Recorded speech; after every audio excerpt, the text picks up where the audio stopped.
The laugh before the fall. The air was thin and crisp at the edge of Earth's upper stratosphere, where the vast silver hull of the Zarkathon Herald hovered like a blade cutting through the sky. Commander Veltrak leaned forward, his four glistening, eyes narrowed in bemused curiosity. The object in his clawed hand looked like it had been scavenged from a prehistoric dump, a crude piece of black metal, heavy and scratched with wear, an earth weapon. They called it an AK-47. He turned it over slowly, almost mockingly. "This is what they fight with?" he asked, his voice laced with scorn. "Solid projectiles, mechanical triggers. No plasma, no ionic disruption, just a stick that spits fire." The officers surrounding him chuckled politely. They were all Agarital, lean, silicon-blooded beings, bred on logic and superiority. Their species had conquered 12 systems, assimilated over 40 subworlds. Earth was to be their 13th, a mere formality. "These creatures are engineers of cave tools," Veltrak continued, "and they dare resist." Lieutenant Prom tilted his angular head, his voice careful. "There are rumors, Commander, of resilience, of unpredictability, their victories over other scouts. They've been ... odd. Veltrak smiled coldly. "Unpredictable, you mean lucky? Let me tell you something, Lieutenant. Any species still using combustion powder to launch metal shards has no future." He tossed the AK-47 onto the cold titanium floor. The sound echoed. "Ignorance wrapped in passion is still ignorance," he said. "They fight because they're animals, their passion blinds them, but we are precision." Below them, Earth spun slowly. Veltrak turned to the viewing screen. "We descend in 1 hour. Ready, the fleet. Let us show them what real weapons look like." Far beneath that floating fortress, in a dense forest north of what humans once called Montana, Sergeant Marco Hale sat crouched in a dugout trench. His rifle, the very same so-called cave tool, rested across his lap. He checked the barrel, the sights, the magazine.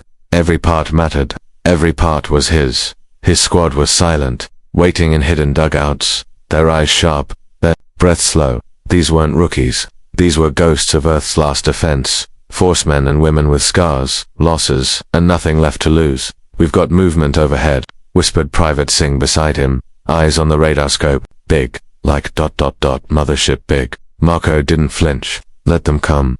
"Still using that old thing?" Singh asked, nodding at Marco's rifle. Marco smiled, brushing dirt from its receiver. "This thing's saved my life more times than I can count. Fancy tech jams when it gets wet. This never..." They fell silent again, just as a low hum began to rise in the sky, growing louder, sharper, alien. The invasion had begun. Back aboard the Zarkathon Herald, Commander Veltrak stood, in his command platform, as hundreds of gleaming Agari ships descended from orbit. They looked like surgical instruments, cutting into the atmosphere with cold perfection. The invasion was not a war, it was a cleanse. Earth would be sanitized, its primitive inhabitants erased with efficiency. Veltrak's voice boomed through the fleet's intercom. "Leave none behind, no structures, no signs of resistance. Show them the future they never earned." The first wave landed in a deserted suburb, once called Rapid Hills. Empty homes, cracked roads, children's toys left behind on lawns overrun by weeds. A silent, eerie graveyard. Veltrak frowned. "Where are they?" His ships scanned and scanned. Again, no human signatures. Just empty shells. Then, the trees whispered. In the forests, the dirt, the shadows. They waited, and then came the first bullet. One shot, one scream. Followed by 100 more. The Agari patrol line shattered. "Contact," a squad leader screamed through the comms. "Heavy fire. We're being..." Silence. Veltrak stepped forward in disbelief. "Return fire. Find them." But his orders were met with chaos. All across the invasion grid, Earth's defenses had come alive, not through energy weapons or orbital strikes, but bullets, landmines, and sheer rage. The forest echoed with gunfire. Old, loud, stupid guns, and they worked. Agari soldiers, unarmored for kinetic attacks, fell in swathes. The bullets tore through their sleek suits, exploded through crystal bones, and painted the trees with alien blood. Back in the trench, Marco rose just long enough to fire a 3-shot burst. Click, click, boom, dropping an Agari that had crept too close. "Singh, tell command, Phase 1 is green. Their armor's useless." Singh, grinning wide, clicked on his outdated shortwave radio. "Welcome to Earth, assholes." Meanwhile, aboard the Agari command ship, Veltrak stared at the incoming report squad. After squad gone silent, columns wiped out, field officers unresponsive. "This isn't possible," he muttered. Their weapons are outdated. An analyst stammered behind him. Sir, it's the density, the projectile speed. The shrapnel hour suits weren't designed for solid ballistics. They're being torn apart. Velch, jaw clenched. Send reinforcements. All of them. Bring orbital support. Below. The humans didn't hide. They surged forward, yelling, screaming, howling, through dirt, ash, and blood. Bullets flew like metal rain. Rockets lit up the sky. Traps exploded under polished Agari boots. And still, they came because humans didn't need energy. Weapons to fight. They needed fury. They needed grit. They needed each other. The stupidest weapon in the galaxy had become the sharpest blade ever seen. The fire beneath the trees. Commander Veltrak stood before the central display, his clawed hands twitching as new red symbols flared across the map.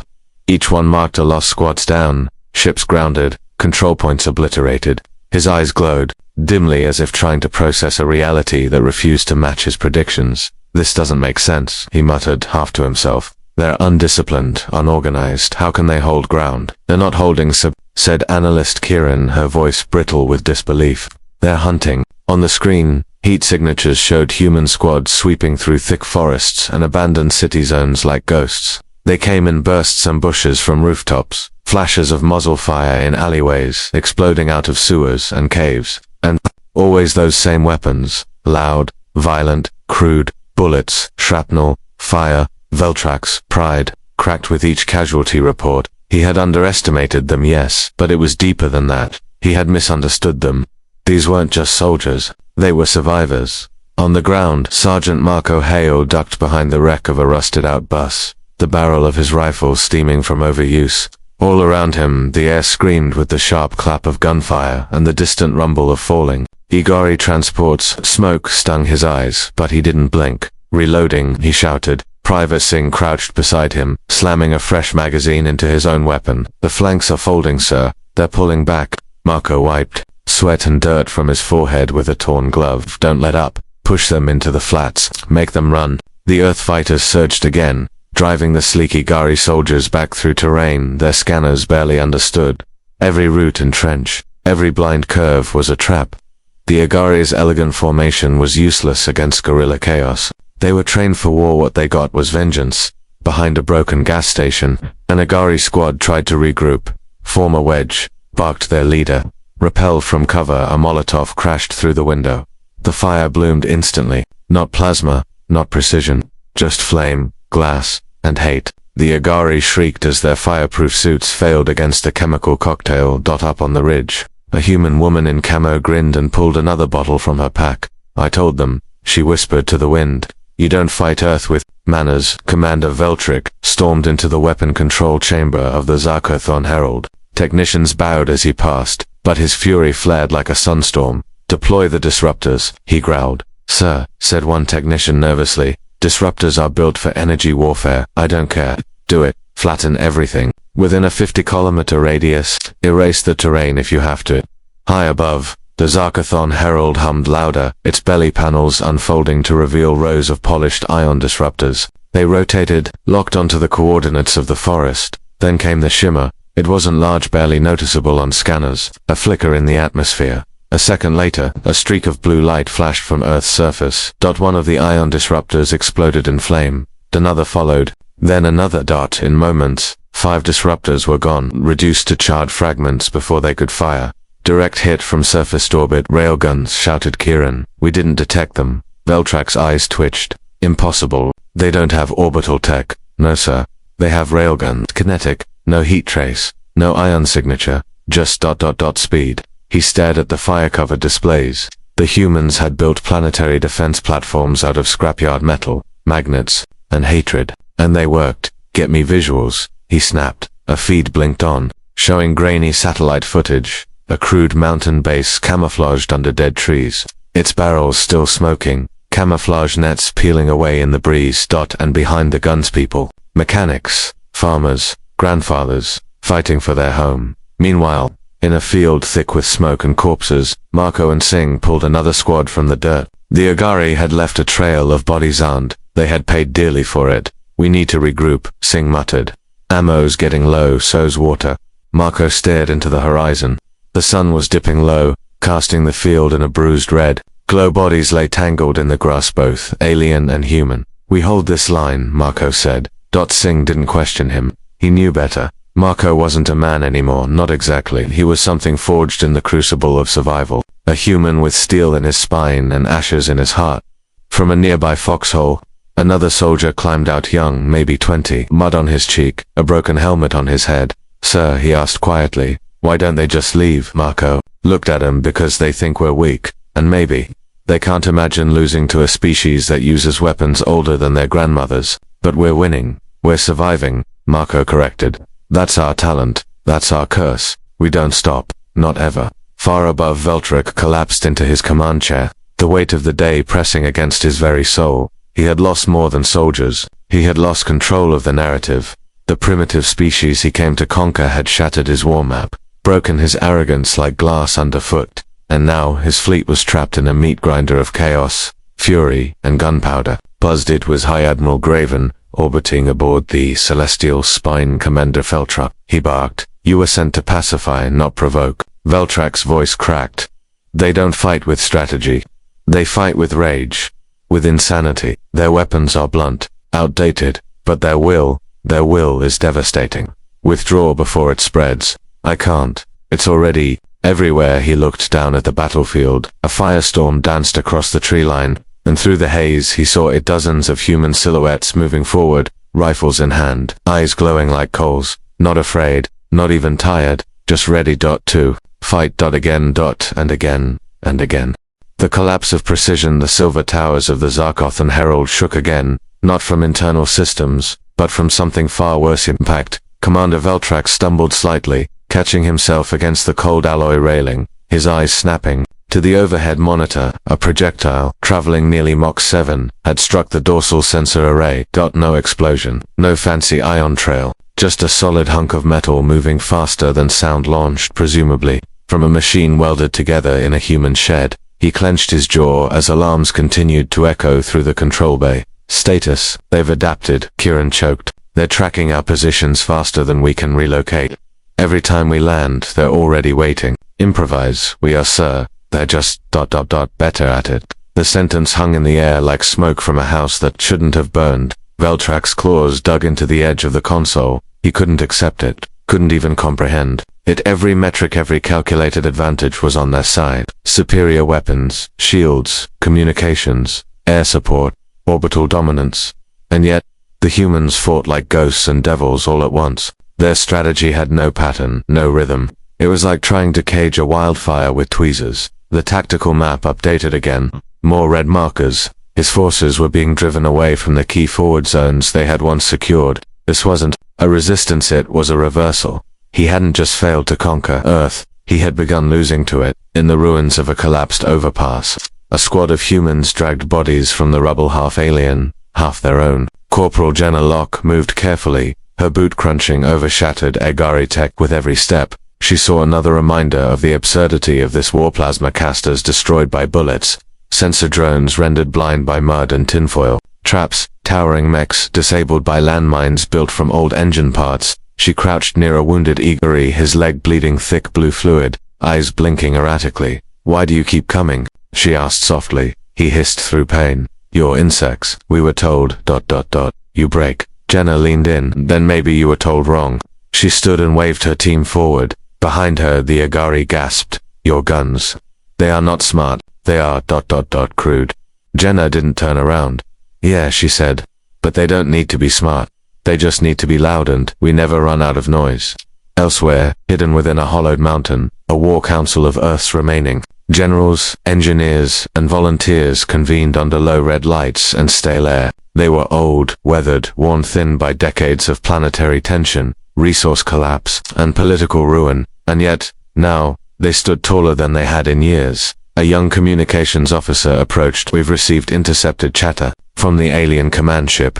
They're not only retreating, they're calling for reinforcements from other systems." General Anton Reyes rubbed his hands together, bones cracking like old wood. "Let them come." Another general, a retired schoolteacher turned urban militia leader, spoke next. "Our weapons aren't built to scale like theirs.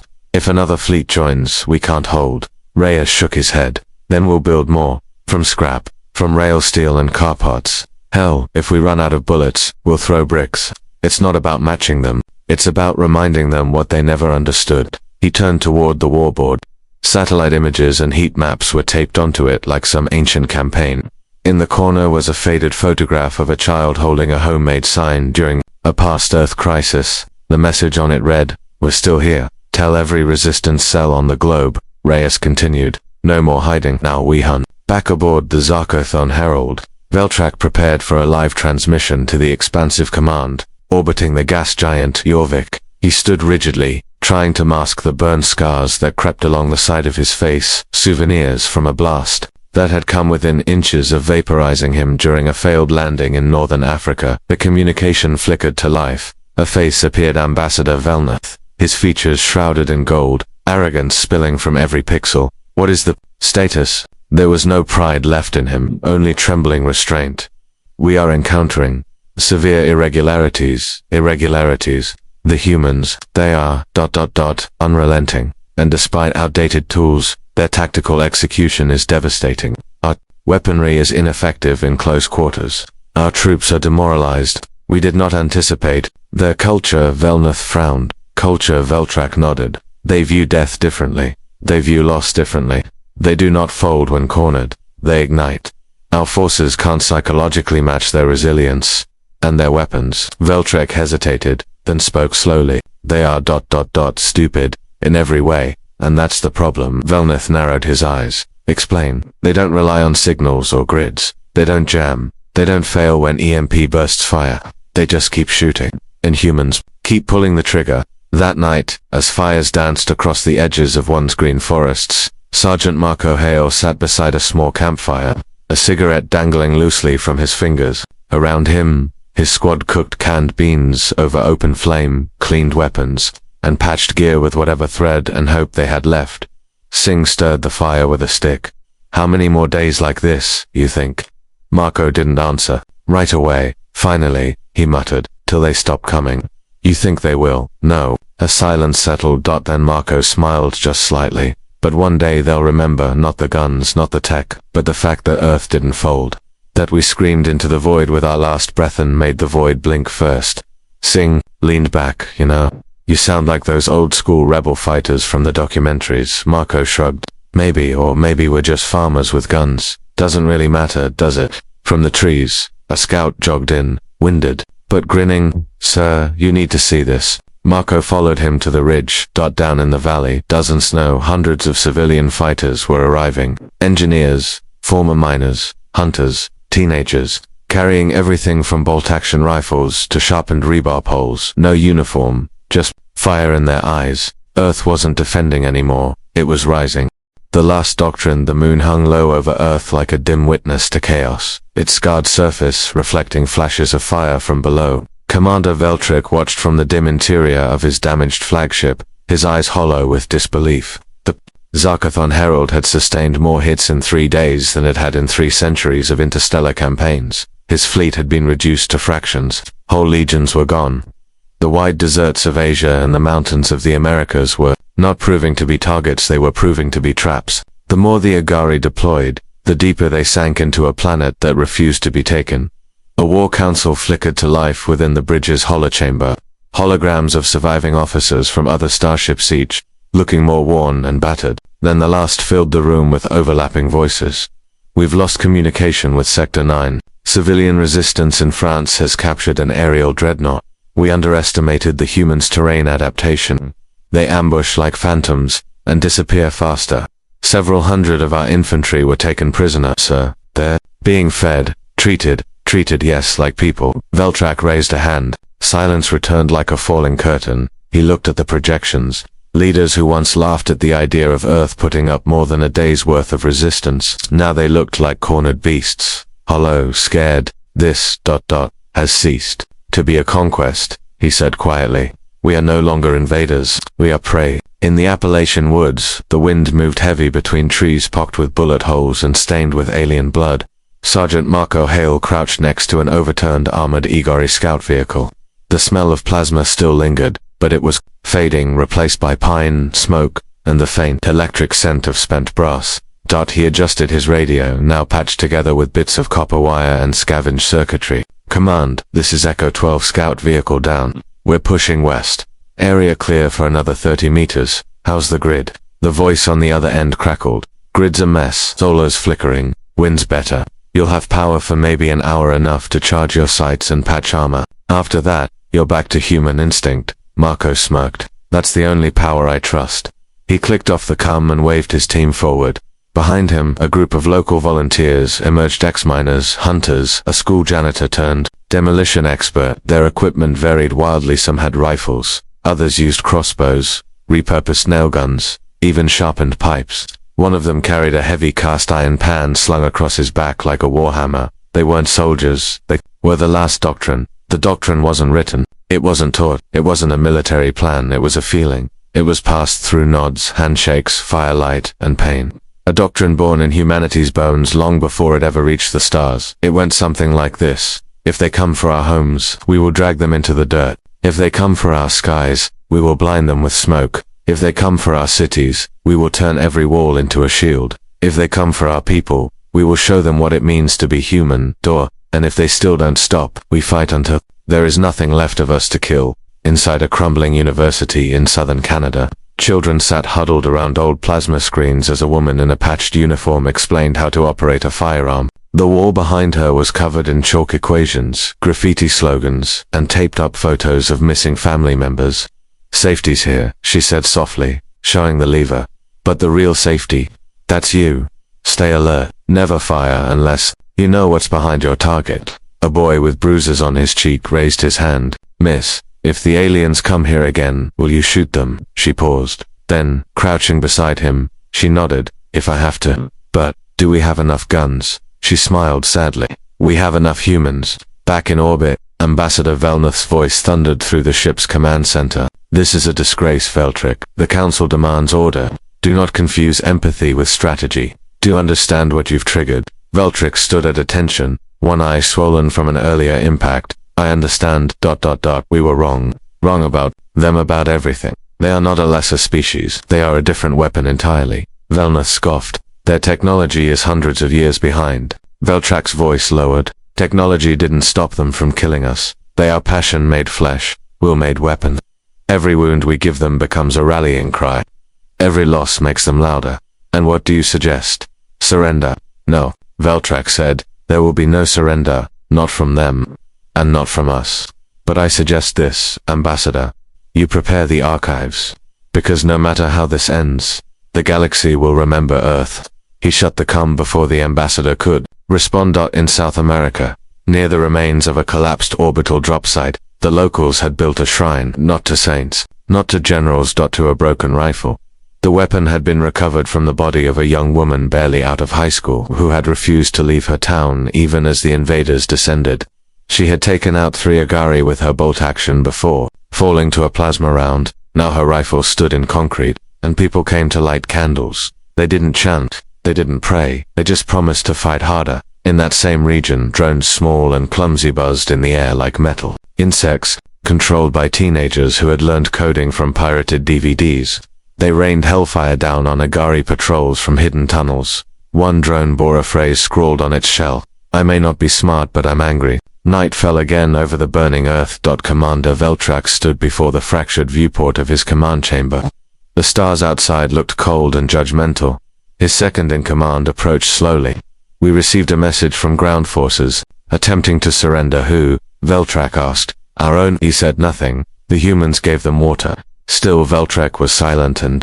They gave them a choice. Veltrac turned slowly, his voice more tired than angry now. What choice? To leave or stay and help fight the next wave? And what did they choose? The officer hesitated. They stayed. Veltrac walked to the window, eyes still on Earth. Then perhaps we lost long before we ever arrived. The war of Wilster. Earth groaned under the weight of the war, yet still, it held. Cities burned. Mountains echoed with gunfire. The oceans boiled beneath falling wreckage from ships that had never known defeat until they met human skies. And above it all, the air pulsed with something far older than strategy-resolve. Commander Veltrac no longer barked orders. He issued them with the solemnity of a funeral priest. His voice, once a thunderous baritone that commanded fear across systems, had grown quieter, more precise, almost respectful. The Zarkothon Herald had become a floating tomb, orbiting Earth with one functioning engine, half its sensors blinded, and crew morale evaporating by the hour. He had stopped calling it the campaign. Now, it was only the resistance. Inside the dim chamber of his private quarters, Veltrak played old footage of Earth's response. Not filtered intelligence, reports, real clips, raw and unedited. A child throwing rocks at a retreating drone. A farmer turning a tractor into a tank. A teacher numbed walking into a blast zone to drag out to wounded soldiers that no one had told them to. No one had paid them. They just did. He paused the video on the image of a human woman, bloodied and burned, holding a rifle over her shoulder. As she stared into the camera, her eyes were not angry, not terrified. They were defiant. Veltrak turned from the screen and whispered to himself, "What drives you?" Far below, the answer echoed through the forests, deserts, and cities like a rising storm. In eastern Ukraine, a battalion of Agari armored walkers marched through an abandoned mining town. Their metal feet shattered pavement as their shoulder-mounted turrets scanned for signs of life. What they found instead was silence, too quiet, too perfect. Inside one of the shattered buildings, Colonel Isa Morales adjusted her wristwatch. It wasn't connected to anything anymore, just a mechanical tick, passed down from her father. She liked the sound. It reminded her that time moved on, even when hope seemed stalled. "We go in 30, she whispered to her team. "Let the walkers commit. Let them feel safe." Her squad doctors, mechanics, a retired cello player turned demolitions expert nodded. Morales turned her attention to the ceiling, where pipes and wires led to dozens of makeshift explosives, all lined with a simple trigger system, gravity, and still. When the walkers stepped into the kill zone, the sky above them came down like judgment. Concrete collapsed. Rubble fell in slabs. The explosions weren't elegant, they were violent, chaotic, and overwhelming. By the time the dust cleared, only 3 walkers stood, and then the ground beneath them erupted with fire, lit by resistance fighters who had dug tunnels beneath the entire street days in advance, a trap laid with tools never meant for war, used by people who had no formal training, no futuristic strategy, only memory, grief, and determination. Back in the Pacific Northwest, Sergeant Marco Hale crouched beside a young recruit shaking in the underbrush. The kid couldn't have been more than 17. Dirt smeared his face, his fingers trembling on the trigger of his rifle. "I can't," he whispered. "They're machines." Marco stared ahead. Through the trees, an Agari patrol passed slowly. Elegant, precise, inhuman. "No," Marco said, quietly, "they're not machines." The boy looked at him. "They bleed. They panic. I've seen it. They're just good at hiding it. But fear's in there. Same as us. And once you know they can bleed, you'll never look at them the same again." The patrol stopped. One of the Agari cocked its head. Sensing movement, it turned toward their position. Marco held his breath. Recruit didn't. He fired. The first shot missed. The second didn't. The Agari's head snapped back with a burst of dark blue spray, and chaos erupted in the woods. Marco roared and charged forward, the young fighter beside him, no longer trembling. By the time it was over, the trees were quiet again except for the soft clicking of a reloaded magazine. "See," Marco said, "they're not machines. They're just arrogant." Inside what remained of a subway station in Snow Paulo, a makeshift command post pulsed with energy. Engineers, experimatics, and young hackers worked under flickering lights and humming generators. Dozens of screens, cobbled together from scavenged tech, displayed troop movement and Agari frequencies. Anna, the head strategist, a former barista, with a master's degree in mathematics, circled a board covered in strings and red thumbtacks. "They adapt fast," she said, "but they rely on their systems, their sight, their sensors, their real-time command feedback. We take those out, and they're just walking statues." A boy raised his hand. Helena smiled, pulling a dusty object from a crate, an old EMP coil, refitted with scavenged capacitors and a car battery. "With ghosts," she said. "Human ones, back in orbit." Veltrak stood before his surviving captains. "We must change," he said, voice low. "This is not a war of attrition. This is a war of identity." "What do you mean?" asked one of them. A captain with a prosthetic limb from a blast earlier that week. Veltrak looked at them, and for the first time did not speak as their superior. "They are not fighting to win. They are fighting because they must. Because, if they stop, they disappear. This isn't about territory. This is about meaning. Their weapons are stupid, but their will is terrifying." The captains looked at each other. "Then we evacuate." One said. Veltrak closed his eyes. "No, we fight." but not with numbers, not with precision.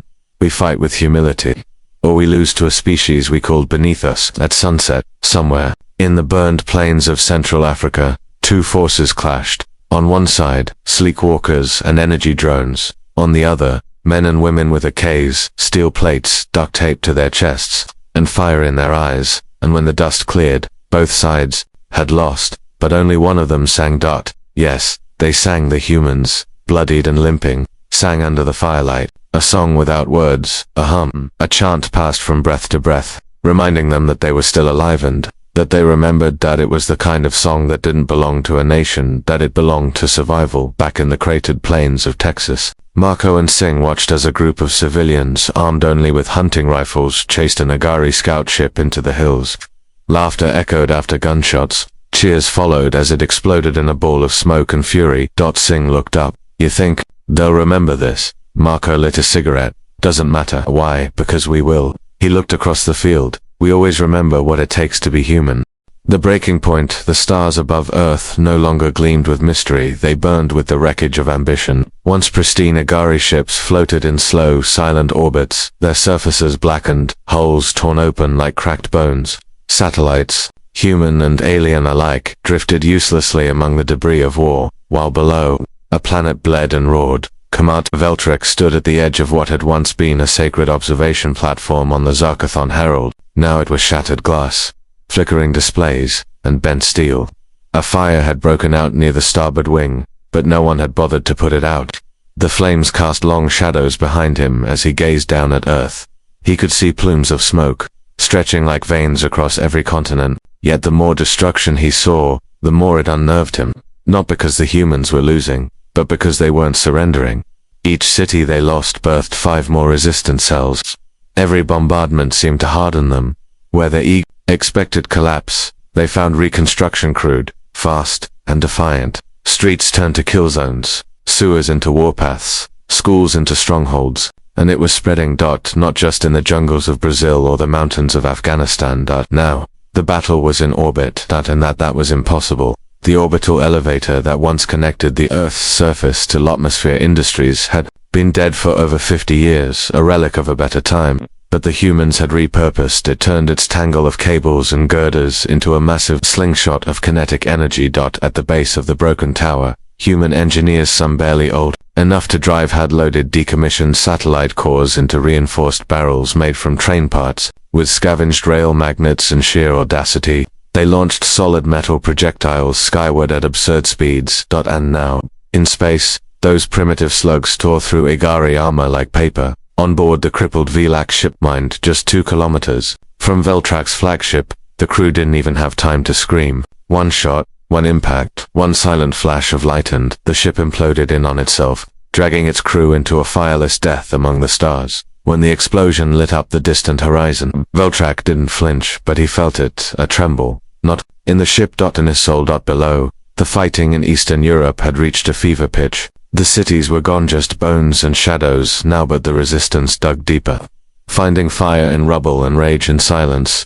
Sergeant Marco Hale led his squad through the skeleton of a destroyed rail station. Bullet casings littered the floor, like fallen leaves. Charred posters still clung to scorched walls. Their words faded by smoke, but not forgotten. We are not ready to die. We are ready to fight. Eyes up, Marco whispered. Singh tapped his shoulder. Drones coming in. 2 minutes, maybe less. Marco motioned to his team. You know the drill. Scatter, wait for the call. They vanished like ghosts into the stone and steel. Moments later, the drones arrived, sleek, silent, worry through the air with almost casual cruelty. They scanned the ruins, sweeping beams of purple light across the debris, looking for heat, movement, heartbeats.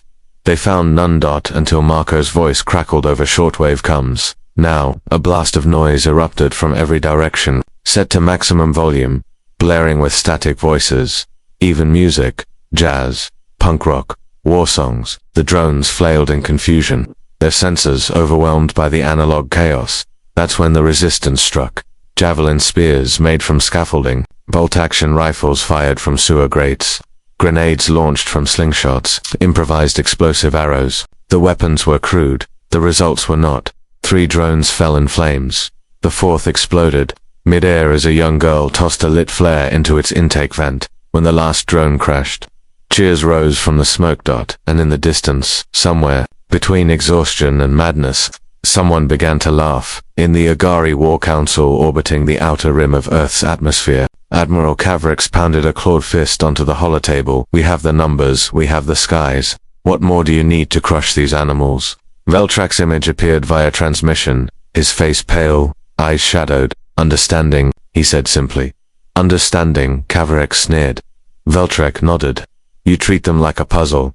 They are not a puzzle, they are a storm, another commander spat. We are Egar, we break storms. No, Veltrak said. You don't break a storm. You either ride it, or it drowns you. They thought he was broken, weak, a relic, but Veltrak had seen something none of them had. He'd looked into the eyes of a dying human soldier half, his body missing, face blistered, chest torn open, and in those final moments, the human had laughed. There was no logic to it, no survival, no victory. Just defiance, raw, eternal human. Back on the ground.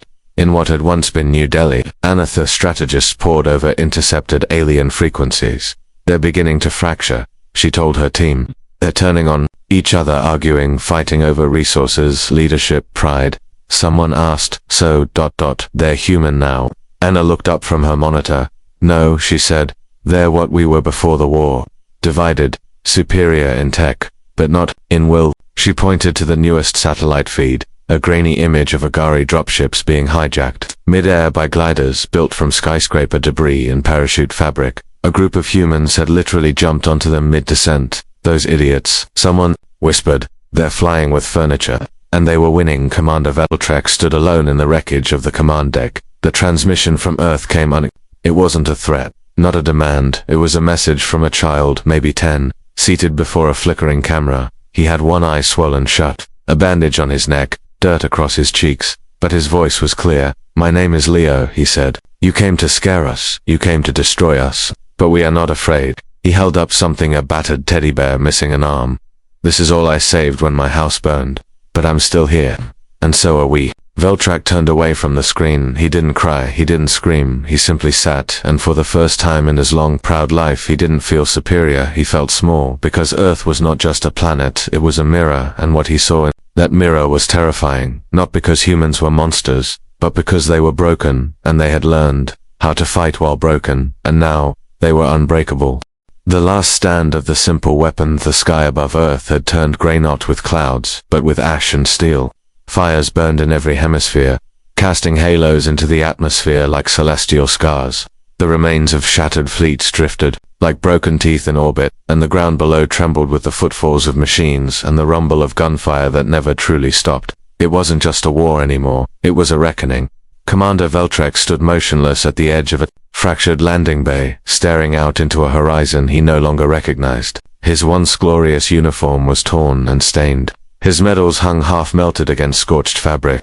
The Zarkathon herald his pride. His temple was now a floating casket, barely held together by emergency seals and desperation. He wasn't alone. Around him, hundreds of Igari survivors moved in silence, carrying tools instead of rifles. Engineers, medics, communication officers. They had stopped calling themselves soldiers. Now they were just trying to get home.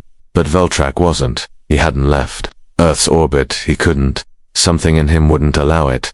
He had seen too much, understood too much.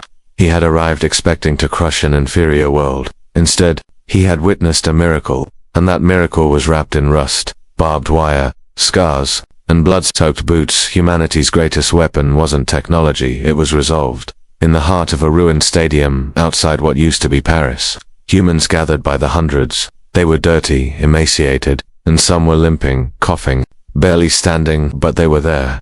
And they were armed. Old rifles, scavenged shotguns, sharpened metal rods. A few had rocket launchers built from broken irrigation tubes and stove fuel. A man in his 60s lugged a flamethrower powered by kerosene and bicycle pedals. Every weapon looked like it was held together by duct tape, hope, and fury. Marco Hale stood at the front, his uniform now a collage of patchwork flags and field-repaired gear. His voice echoed against the open concrete. They're sending one last wave, he said. All they have left.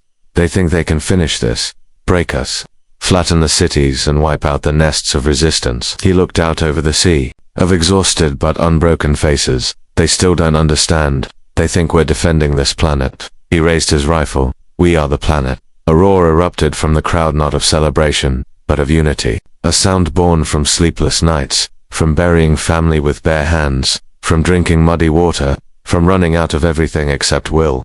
They didn't need perfect weapons. They were the weapon. The Igari fleet entered the atmosphere like razors, fast, silent, final. What few command ships remained had been gutted and reforged for one last push. The plan was simple: land everywhere at once, overwhelm, overrun, erase. But Earth wasn't empty. It was waiting. Across every continent, human fighters emerged from tunnels, bunkers, forests, ruins, like blood cells rushing to a wound.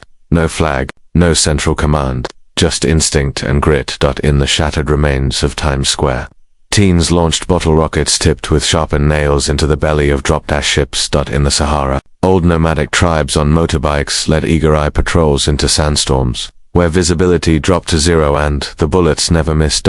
In rural Russia, children lured drones into net traps made from fishing lines and wire, then doused them in gasoline. In the Arctic, two grandmothers took down an entire Igari outpost with homemade explosives sewn into teddy bears. Everywhere, humans rose. Everywhere, the stupid weapons barked back against the silence of alien superiority. Above, Veltrak's eyes scanned the reports as they came in, each one worse than the last.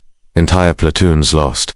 Landing zones turned into fire. Pits. Command drones jammed with microwave bursts and kitchen tools. An entire Igari war barge hijacked by coal miners and slammed into a mountain. And then came the message from Earth, encrypted in such a way that even Igari quantum AI systems couldn't break it. It wasn't made with code, it was made with music. A piano, just that, just notes. A recording of a human child playing a song. Slow, simple, and yet, when played through the fleet's communications, it interfered with their targeting algorithms. The ship's software designed to adapt to a high frequency. Attack patterns had no idea what to do with melody. Veltrak listened to it on loop, the faint tune drifting across the command deck like a lullaby at the end of the universe. He understood. Now humans weren't winning because of their guns. They were winning because they refused to be less than Holovan in the face of extinction. Because they turned even sadness into resistance. They used grief as fuel, sorrow as steel, and worst of all, they sang. In the middle of war. In the middle of pain, they still sang. Outside Madrid, the final charge began. The Igari came with fire and metal and wrath, and the humans answered with noise. Gunfire so loud it echoed across valleys, rockets screaming from rooftops, smoke bombs, firecrackers, and the sharp clang of machetes against drone armor. But the louder sound was the shouting. Not orders, names. The names of their dead. Every human voice screamed out someone they had lost. Every name, a bullet. Every syllable, a storm. The Igari lines broke, not from casualties, but from fear. Because it was no longer war. It was memory turned into battle. Hours later, in the smoldering silence, Sergeant Marco Hale stood beneath a sky thick with smoke, and Don beside him. Singh leaned against a broken concrete pillar, holding his cracked helmet in both hands. "They're not coming again, are they?" Singh asked. Marco shook his head. "No." Singh looked down. "So, it's over." Marco didn't answer. Instead, he walked to the center of the crater where an Igari flag lay torn in the dirt. He picked it up, looked at it for a moment, then folded it gently and set it on a burned-out alien vehicle. "We showed them," he said. "They thought our weapons were stupid." Singh nodded slowly. "Yeah." Marco turned back, his voice low and certain. "But they forgot one thing. What we are the stupid weapon." Back in orbit, Veltrak sent one final transmission to his people before his ship powered down and turned its nose away from Earth forever. "They do not fight like us. They do not think like us. They should have been easy." He paused, his voice quieter than it had ever been, but in the end, "They reminded me why I once loved being a soldier." A pause. "They fight not to win, but to matter, to mean something, and in doing so, they made us question everything we are." He ended the message and looked down at Earth one last time. And this time, he didn't see a target. He saw a home that could never be his.